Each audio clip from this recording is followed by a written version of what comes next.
is Algebra 1, study guide for test number 9, part 2, picking up on number 12. It says a customer went to a garden shop and bought some potting soil for $16 and 7 shrubs. The total bill was $89.50. Write and solve an equation to find the price of each shrub. Price of each shrub, we don't know what that is. That's the unknown. So the potting soil itself was $16 plus they bought 7 shrubs. He or she bought 7 shrubs. We don't know. Anytime you have something that's unknown, you represent it with a variable. In this case, we'll call it X. So $16 for the soil plus 7 of the shrubs, which is the unknown. So times that amount is equal to the total cost, which was $89.50. So this is just a two-step equation we made right here. 7x plus 16 or 16 plus 7x. Remember, you work order of operations backwards. You're trying to get x all by itself. So you look for any addition and subtraction. Between 16 and 7x, there's a plus. So that tells you addition and subtraction is happening, but the sign in front of 16 tells you what you need to undo. It's positive. It's not shown, but it's positive, which means plus. You undo plus 16 by subtracting it. You subtract it from the left, subtract it from the right. Remember, line your decimals up. Add zeros if you have to in this case. So it'll be 50 cents left over. And then 9 minus 6 is 3, and 8 minus 1 is 7. So 7 times x is equal to $73.50.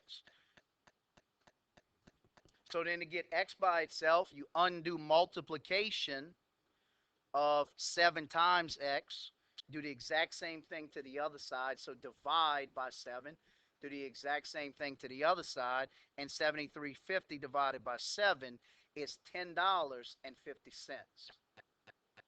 Or 10.5. So that answers the question, what is the price of each shrub? $10.50, $10.50.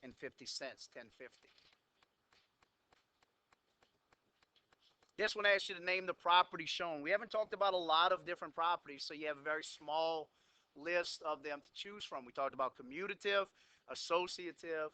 We talked about the inverse property. We talked about the identity property, and we talked about the property of 0. That's it. Now, we did them of both addition and multiplication. This is addition. It's not exactly the same on the left side as it is on the right side. You can clearly see that they're different, even though they're mostly the same. It's still 12 and it's still 4, but the order of them changes. They move or they commute. Therefore, this is the commutative property.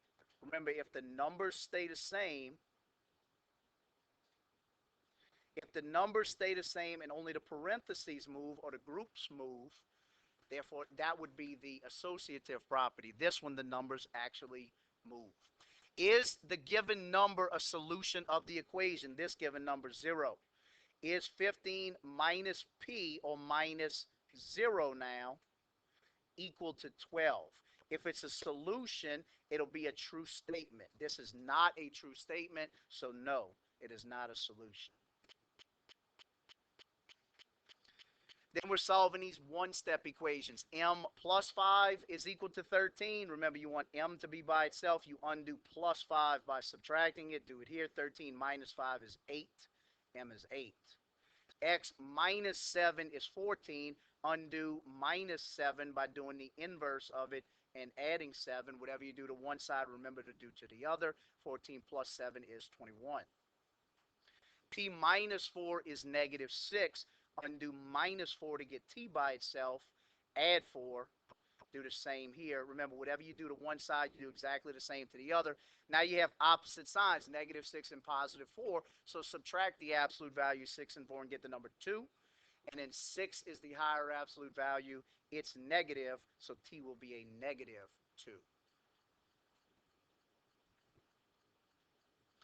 Number 18 says y plus a negative 3 is equal to negative 11. This is the same thing as y minus 3 equals negative 11. Undo minus 3 to get y by itself by adding 3. You add it to the left, add it to the right. Y is equal to, those are opposite signs again, so subtract them. 11 minus 3 is the number 8, and 11 is the higher absolute value. It's negative, so y is negative 8. Before you can undo anything, you need to make sure each side is simplified. Right here we have n minus 27 minus 36. Those are like terms, minus 27 and minus 26, or negative for each of those. They're the same sign, so add them up. 6 plus 7 is 13. Carry your 1. 3 plus 2 is 5. Plus 1 is 6. And keep the common sign negative. So n minus 63 equals negative 65. Get n by itself by undoing minus 63. Add it to both sides. Again, opposite signs here. So plus 63, negative 65, and positive 63. Subtract the absolute values. 5 minus 3 is 2. 6 minus 6 is 0. 65 is the higher absolute value, and it was negative, so n is also negative 2.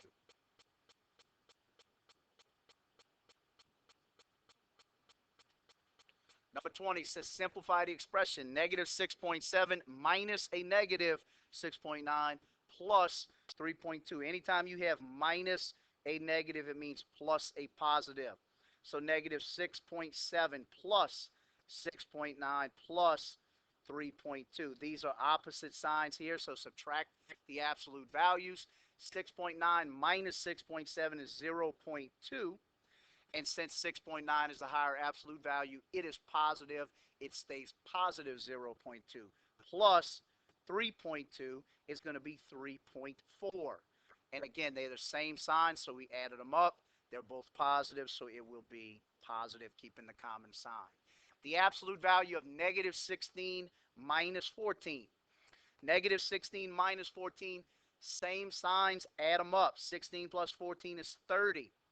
Keep the common sign negative. They're both negative. It's the absolute value of negative 30, or how far away is negative 30 from 0. Remember, a distance can never be negative.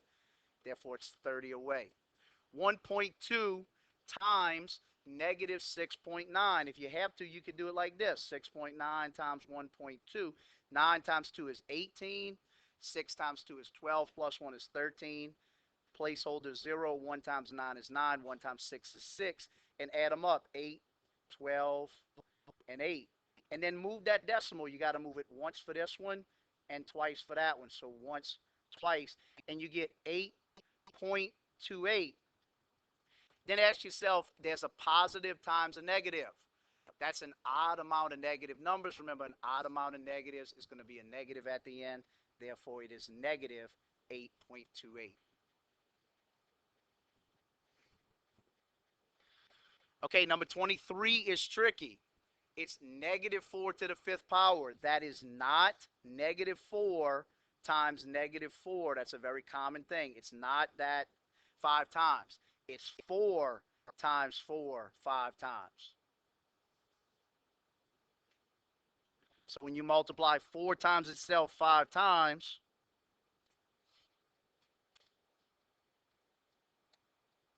you get 1,024. And then the negative that's up front comes down in front of it. That's the reason this one's on here, to make you remember that you're not multiplying negative 4 times itself 5 times. You're multiplying 4 times itself, then bringing a negative down. Number 24 is simply distributing 1/2 to both of these terms.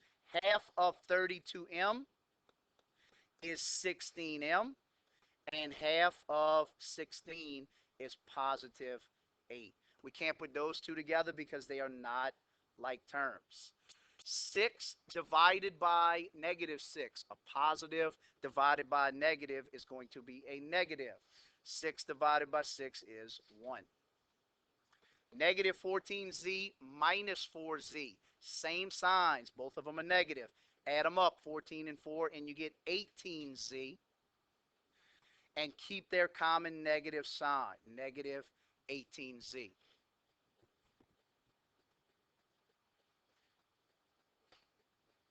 Properties again, 27 and 28. 2 times 0.5 is equal to 1. This one is this is a weird property already, and it's written even more weird because it's written as a decimal instead of as a fraction. 0.5 is the same thing as 2 times 1/2 or 1/2, which gives you 1. That is the inverse property. You can remember it this way. It's the inverse property. You remember it because multiplying by 2 is the same thing as dividing by its reciprocal or vice versa. Dividing by a number is the same thing as multiplying by its reciprocal. 28, 7 plus 8 plus 3 is equal to 7 plus 8 plus 3. The order of the numbers does not move. The numbers do not commute. Only the grouping symbols do. This is the associative property.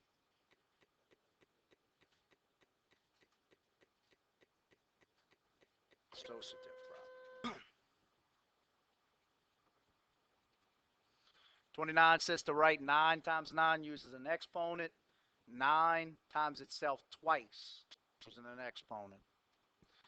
30 says to divide 3/12, divide 3/8. Leave the first fraction alone, 3/12. You change division into multiplication, and you multiply by the reciprocal, 8/3. We can cross cancel the numbers 3 go into themselves once. And then 4 goes into both of these. It goes into this one 3 times and into this one twice. So multiplying straight across is 2/3, 2/3. 31 says simplify 9 times 701 using the distributive property. Remember, 701 is the same thing as 700 plus 1. So 9 times that, the distributive property means multiply this times 700. 9 times 7 is 63. So 9 times 700 is 6,300. Plus 9 times 1 is plus 9. So 6,309 is it.